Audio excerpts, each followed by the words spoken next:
Halo guys, ketemu lagi nih sama gua Pep78.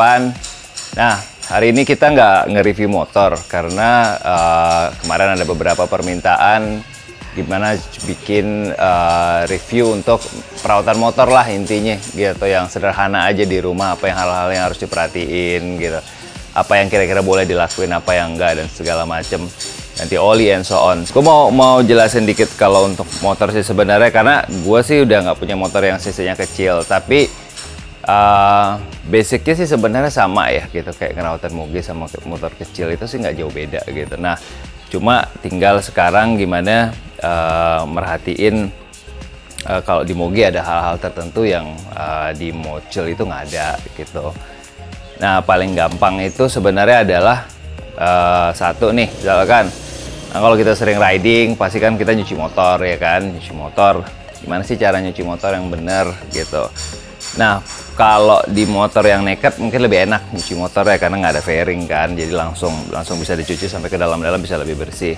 Nah, kalau untuk motor fairing sih sebaiknya sih kalau sempat ngerjainnya, mendingan fairingnya dibuka. Nah, kebetulan gue kan hobinya emang ngebersihin motor tuh sendiri, gue nyuci sendiri, jadi gue lebih prefer untuk apa namanya istilahnya ngebongkar sendiri lah. Gue buka fairingnya kan nggak begitu susah ya kalau buka fairing gitu, jadi lo bisa bersihin sampai bagian-bagian dalam yang debuan. Kalau misalkan di tempat cuci nih, hal yang harus lo perhatiin adalah jangan sekali-sekali, kalau apalagi motor lo throttle by wire nih, nggak pakai kabel, jangan sekali-sekali disemprot bagian yang ini nih, bagian yang throttle-nya ini. Itu sensitif sebenarnya sama tekanan air yang tinggi. Kita pernah beberapa kali lah ngalamin kejadian ada orang yang beberapa kali motornya itu bermasalah. Nah, jadi kayak gue bilang, kalau bisa jangan bagian ini jangan sampai kesemprot nih, bagian throttle by wire-nya. Tapi kalau motor yang nggak pakai throttle by wire, kalau 2,5 tuh CBR 250 kalau nggak salah throttle by wire. Jadi hati-hati, ini sensitif sebenarnya. Sisa yang lain ya, kalau motor fairing lo pasti agak lebih teliti lah ngebersihinnya, terutama kayak di bagian selang-selang gitu. Terus kemudian jangan lupa juga bersihin bagian brakes supaya lo bisa maksimal brakesnya.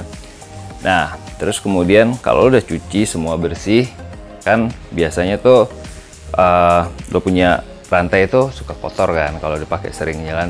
Usahain juga bersihin rantainya, pakai bahan-bahan yang memang kayak udah banyak lah di pasaran kan, produk-produk aftermarket, lubricants segitu yang khusus untuk chain, untuk rantai.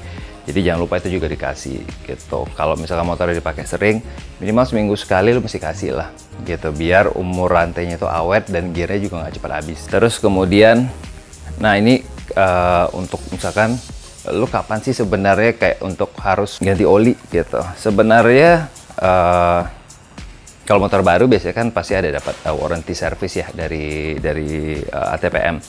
Nah, tapi setelah itu kapan sih? Apakah berdasarkan mileage, apa berdasarkan waktu, apa bulan? Nah, kalau gue ngeliatnya gini, kan ada beberapa motor gue yang jarang gue pakai banget, jadi kadang sampai setahun tuh cuma kepake 3-4 kali gitu. Atau yang lebih sering gue pakai berapa atau kapan sih biasanya gue yang apa namanya ganti olinya. Nah, kalau gue rata-rata sih biasanya di 2000 kilo tuh gue udah ganti oli gitu, maksimum sekitar 2500 sudah maksimum banget deh. Biasanya tapi gue 2000 pasti gue udah ganti oli gitu. Nah, untuk oli biasanya samain aja kalau untuk harian dengan speknya pabrik gitu. ATPM rekomendasinya pakai SAE berapa, ikutin aja ATPM. Tapi kalau lo untuk misalkan lebih dipakainya lebih banyak untuk ngebut gitu ya, track day kayak gitu-gitu, pakai recommended yang lubrikan yang udah didesain lebih ke untuk pemakaian untuk high speed kayak gitu. Ada beberapa produk sih gitu, jadi cukup lumayan. Kalau gue pribadi di motor gue ini gue pakainya Motul 1040, jadi memang ini untuk race. Bukan race lah, lebih banyak untuk di track day. Dulu kan gue pakai motor untuk race juga, jadi itu lebih mumpuni. Kalau jarang banget pakai, gue pikir mungkin 1000 lah, 1000 kalau memang lu sampai setahun itu pakai motornya jarang banget. Nah, kan suka juga nih kalau kayak moge itu banyak yang ngeluh panas ya kan, gimana sih apa istilahnya, meminimalisir lah. Kalau ngilangin sih udah pasti nggak mungkin. Kalau mengurangi atau meminimalisir sih mungkin masih lebih apa namanya, masih lebih possible lah gua. Nah, untuk bagian radiator ini gue biasanya pakai yang produk aftermarket juga, karena menurut gue yang dari apa namanya, ATPM masih kurang lah ya, masih kurang ngurangin apa namanya heatnya motor ya. Jadi gue pakai produk Engine Ice di sini. Kalau itu biasanya sih cukup membantu ya gitu. Gue cobain di beberapa motor gue sih sebenarnya cukup lumayan membantu, dan gue beberapa kali rekomen ke teman gue untuk coba ganti ya produk aftermarket untuk radiator fluidnya. Dan ya mereka bilang sih lumayan lah, agak berkurang, tapi pun nggak terlalu yang sampai jadi motornya adem sih, nggak gitu. Motornya tetap panas lah intinya, cuma nggak lebih ekstrim aja panasnya gitu. Terus apalagi paling knalpot jangan lupa bersihin bagian-bagian dalamnya gitu. Terus lebih banyak sih sebenarnya kalau gua perawatan pribadi itu kayak gini, misalkan lo pakai, jarang banget nih pakai motornya. Nah, motor tuh kalau nggak dipakai kan biasanya cenderung untuk apa namanya istilahnya bannya kempes kan, kurang lah, bukan kempes ya, anginnya masih berkurang. Kalau lu posisiin motornya dalam posisi nggak pakai apa namanya istilahnya nggak pakai jack stand, itu pasti kan bannya kan napak tuh sama lantainya. Nah, kalau motornya di dalam jangka waktu yang lama itu nggak di apa istilahnya nggak dipakai, itu akan cenderung bisa ngerusak kontur dari si bannya. Karena ban itu kan kita tahu sendiri nih, kayak ban itu kan di dalamnya kan isinya kan ada kawatnya kan, ada wire-nya. Nah, si kawatnya ini kalau dalam posisi kempes pasti kan akan ketekan tuh dengan sendirinya ya, hukum fisikanya kan gitu.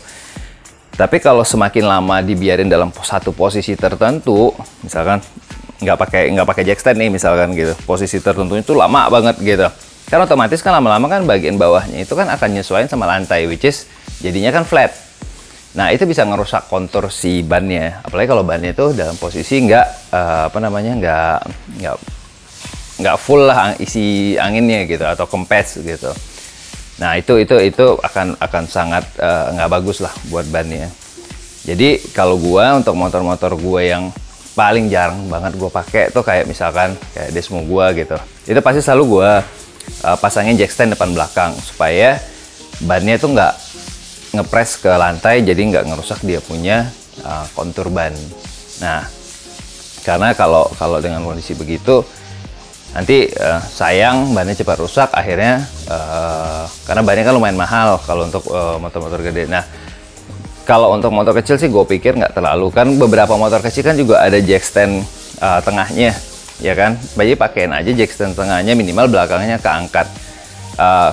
Kalau depan kalau memang sangat jarang-jarang banget dipakai ya mungkin cari deh gitu apa jack stand depan gitu. Tapi kalau misalkan masih seminggu masih oke, kalau masuk ditaruh di lantai sih nggak ada masalah. Gue ngomongin ini kayak jangka waktu lama sampai 2 bulan nggak dipakai, atau sampai kayak gue lah Desmo tuh bisa sampai setahun kan, berapa kali sih dipakainya gitu. Nah, sekarang pertanyaannya ini seberapa lama sih kalau harus manasin motor? Kalau motor baru sih, motor yang sekarang nih, bukan yang lama lah ya. Kalau dari sekarang teknologi kan udah injection segala macam gitu, gua rasa sebaiknya nggak usah terlalu lama kalau manasin motor, karena toh sebenarnya kan mesinnya doang yang dipanasin. Kalau gua lebih nyaranin itu sebenarnya bukan manasin motornya yang lama, tapi kalau bisa, kalau memang lu bener-bener nggak pakai motor ya, minimal lu pakai jalan putaran komplek deh, misalkan Bang Sayang cuma 500 sampai sekilo, itu tetap lu jalanin. Kenapa?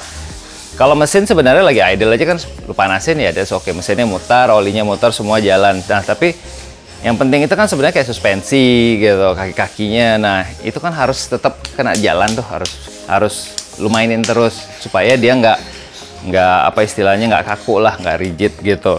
Nah, jadi lu tetap pakailah minimal 500 1 kilo buat muter di komplek doang. Yang penting ini berlaku untuk semua motor, mau Mobil mau Moge sama aja. Jadi lo tetap harus bawa jalannya minimal 500 sampai 1 kilo lah minimal tuh, dalam 2 minggu lo harus jalanin gitu.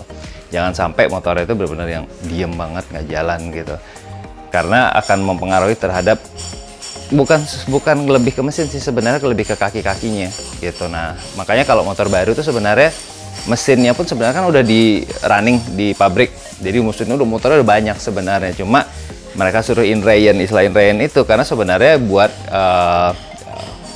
fleksibilitas dari si kaki-kaki lebih tepatnya sebenarnya. Jadi buat lo supaya kaki-kakinya itu sesuai dengan speknya dari si pabrik. Nah sekarang kita ngebahas nih bedanya cara ngerawat motor Jepang sama motor Eropa lah ya, Itali gitu, sama motor Amerika.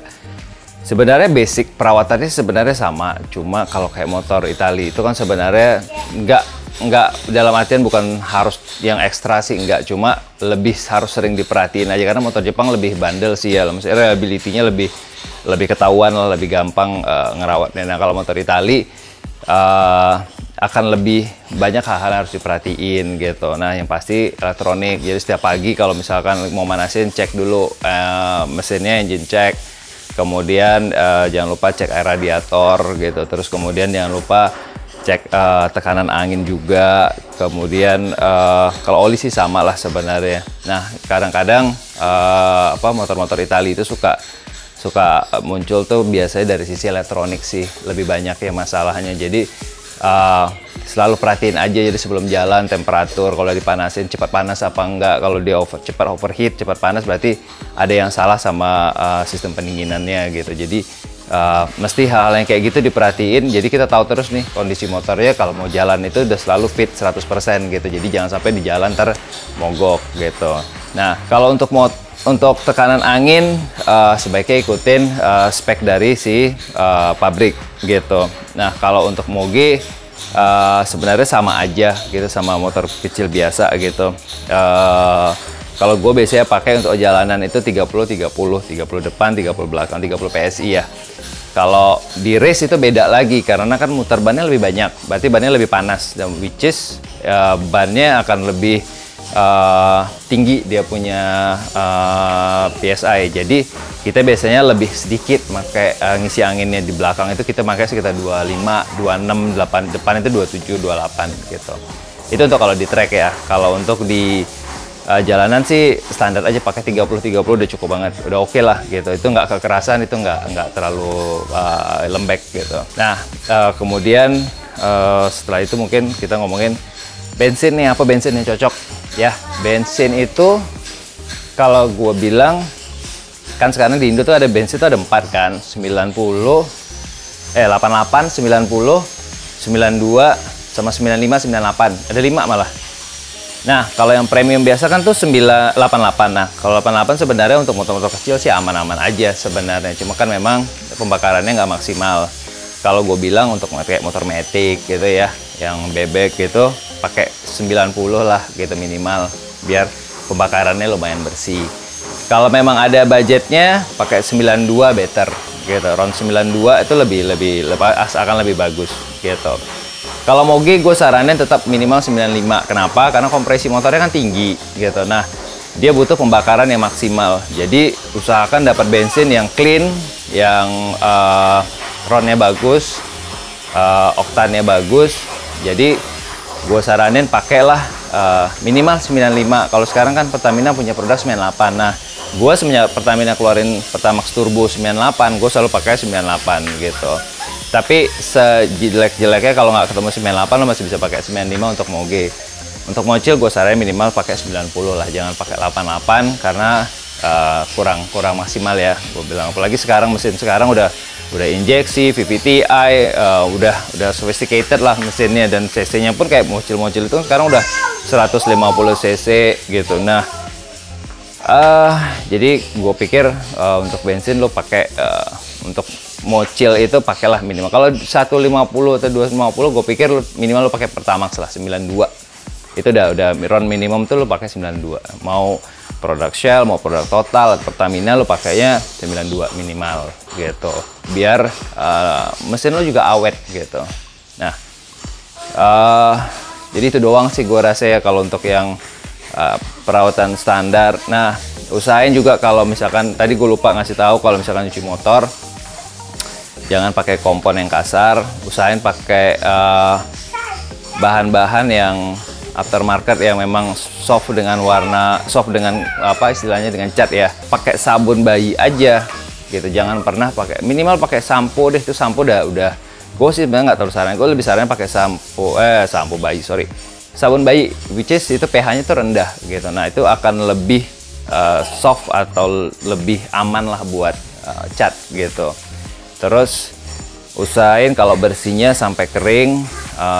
Mau pakai Kanebo di awal cucinya, kalau bisa pakai bahan yang benar-benar soft. Nanti pas waktu bersihin pakai microfiber.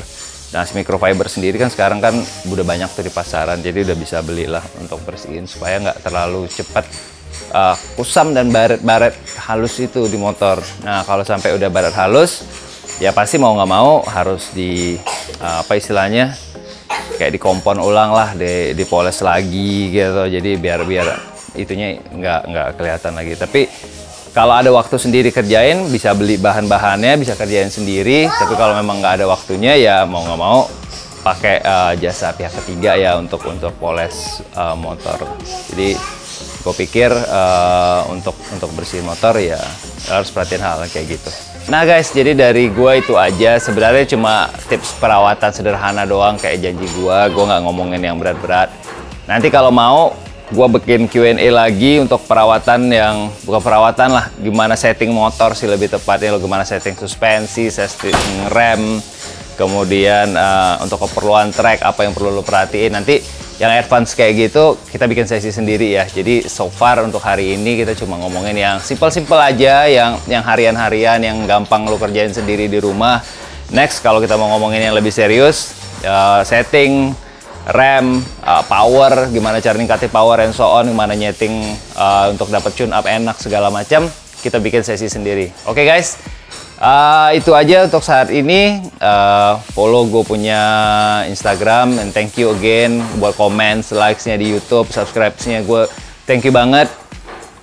Keep following, selalu pantau, gue mudah-mudahan akan selalu terus upload. Dan sampai ketemu ya guys di next review. Oke, ciao.